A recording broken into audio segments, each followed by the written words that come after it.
All right, guys. Tonight we're going to be talking about Artur Beterbiev versus Dmitry Bivol. I know I'm a little bit late to the party, but I haven't really had a chance to watch the entire fight until the other day. I've been working a lot, so I wanted to jump in and cover that even though it's a little bit late. First off, I would like to say that Paulie Malignaggi is 100% correct. The judges favor follow the leader way too much these days, and I think I kind of understand why, but that doesn't make it right. So I know that a lot of boxing has become the Mayweather style of hit and don't get hit, kind of run away like Shakur Stevenson.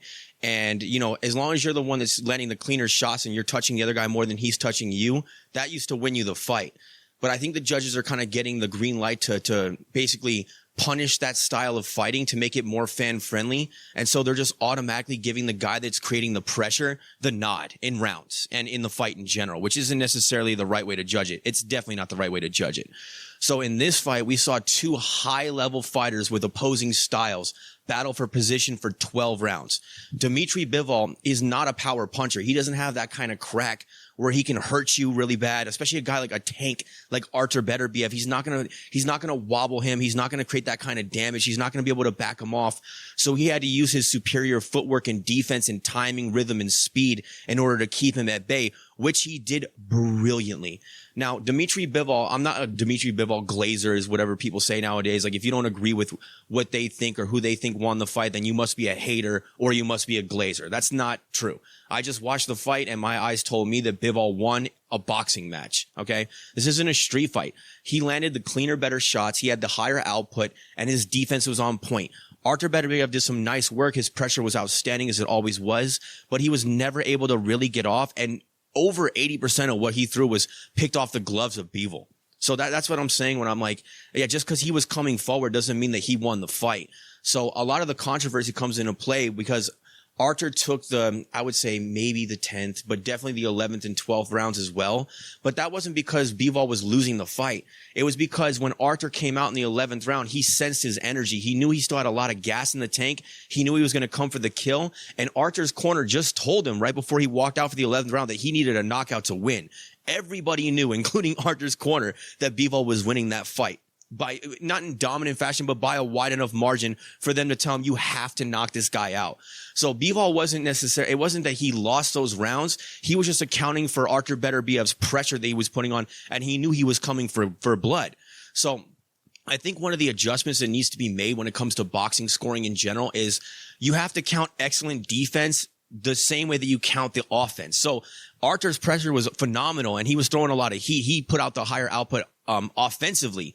But Bivol was picking everything off the gloves, slipping, moving, using lateral movement, excellent footwork, timing, you know what I mean? Getting him off pace, getting him off balance, and staying away from him. That should be a wash. That should be even. Just because I threw more punches, if you're blocking all of them, your defense is as good as my offense. So that should neutralize that. And what he did was fight a brilliant tactical fight, and he knew that that's what he was going to do. So instead of trading shots with him or getting himself into a situation where he could get knocked down or knocked out, he handled him. He matadored him. He picked it off the gloves, like I just said before. He slipped, he bobbed, he weaved, and he cruised to the end of the fight, and he should have won the decision.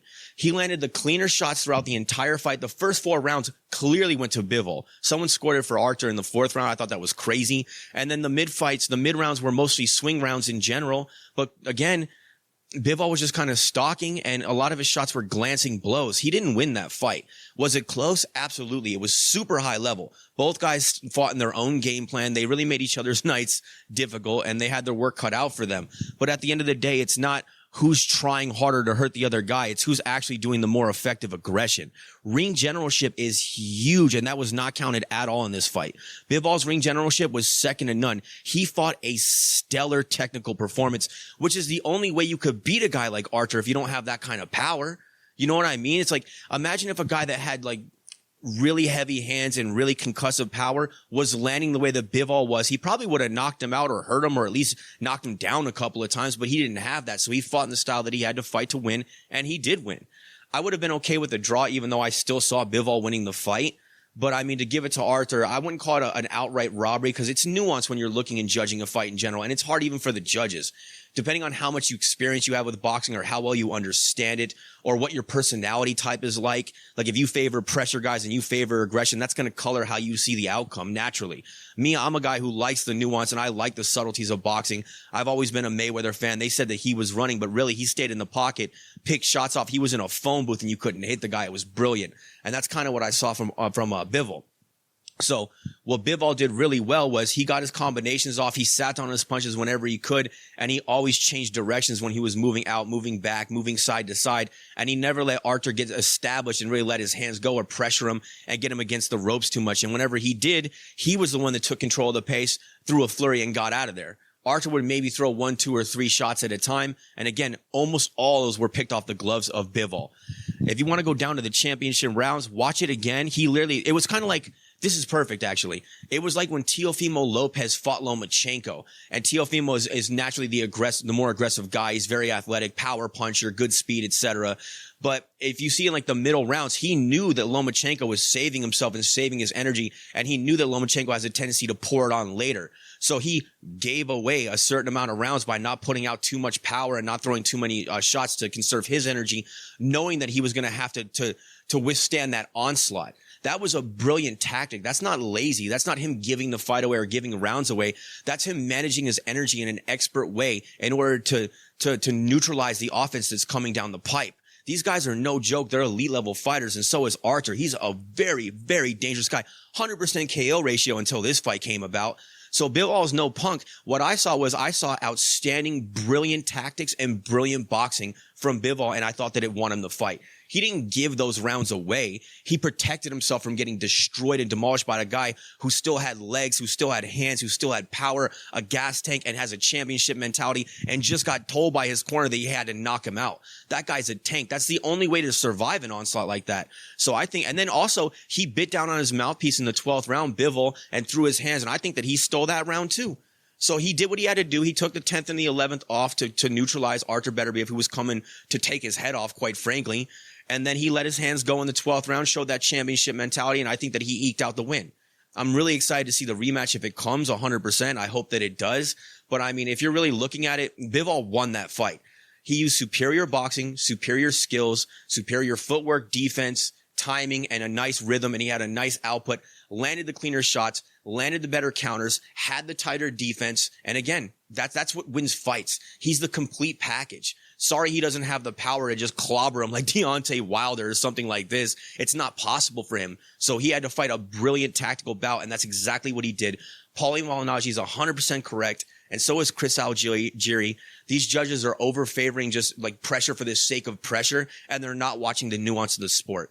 So again, I know I'm a little bit late to the party, but I just watched the fight in its entirety a couple of days ago. I'll go back and watch it again because sometimes when you watch a fight twice, you see things a little bit differently. But from what I saw a high-level performance from Bivol, excellent boxing, excellent ring generalship, excellent defense, and excellent tactics. And I thought that it won him the fight.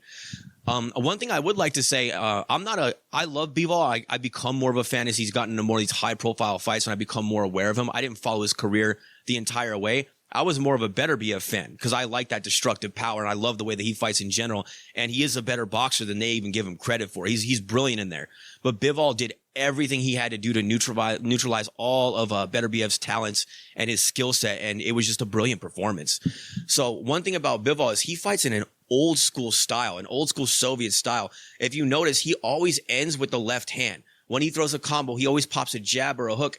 And they used to teach that to almost all fighters. And the reason why is because when you throw power and you reach with the power hand, if you miss, you overextend and you're off balance. But when you throw the jab or throw a left, you actually counter your balance back and it keeps your legs underneath you. So that's what gives them that excellent balance. So what I would like to see in the rematch from Beterbiev is think of it in terms of odds. There's an 85 to 90% chance that Bivol is going to end his combination with a left hand punch. It's almost impossible for him not to. That's just the way he was trained for the reasons that I said. And he's so used to doing that. The tendency is ingrained in him. I would know that there's a high percent chance that left hand is coming. And I would work on a way to counter that left hand and work on that shot through all my training camp and spam that shit all night. because Bivol's going to fall into his tendency. He's going to end up a combination or a sequence with his left hand, and then Beterbiev has a really great chance of clipping him. Eat the other shots. Who cares? He's not going to knock you out. You know what I mean? He's not going to stagger you. He's not going to really put you on the back foot. But one of yours of your Arthur can change the entire fight or end the entire fight. So that's kind of what I would like to see in the rematch. But I would just like to say shout out to Paulie Malignaggi. I watched his live stream with Chris Algieri when they were watching that fight. Obviously, I wasn't able to see the action myself. I saw their reaction, and I usually trust those guys. They really know what they're talking about when it comes to the sport of boxing. So let me just say this too. Most of the best analysts and the best, tactical fight IQs out there are guys that don't have a lot of power because they were never able to just rely on their power to break a guy down or get him out of there. They had to rely on high level skills and techniques in order to reach the levels that they hit. And that's why they understand the sport so much better. And Paulie Malignaggi obviously is not known for his bone crushing power, but his tactics and his fight IQ are insanely high because of it. So I saw the same thing that Paulie Malignaggi saw. I think the judges are, too influenced to favor pressure for the sake of pressure, and they don't basically neutralize it with the defense. Like, yeah, Arthur came forward. He let his hands go. He really tried to get him out of there. He put the pressure on, tried to press the fight. But Bivol's defense was every inch as good as Arthur's offense, and as a matter of fact, better, which is why Arthur was never able to get through and break him down. So that's my 2 cents on the Arthur Beterbiev versus Dimitri Bivol fight. Again, really looking forward to the rematch. What do you guys think? Do you think I'm off point on this? Do you think that, the Bivol won? Do you think Beterbiev won? What's your reasons why? Did you notice what Bivol did when Arthur came out in the 10th, 11th, and 12th and how he neutralized the momentum that Beterbiev was trying to get brilliantly and then watch him let his hands go? Or do you think that Beterbiev stole it and eked it out because he let those rounds go? That was Teddy Atlas's point when he did the breakdown, was that this is the hard part about judging a fight too, is that you're scoring individual rounds. And a lot of times it's like, yeah, when you're scoring an individual round, you might give that guy that round for how he fought in that round.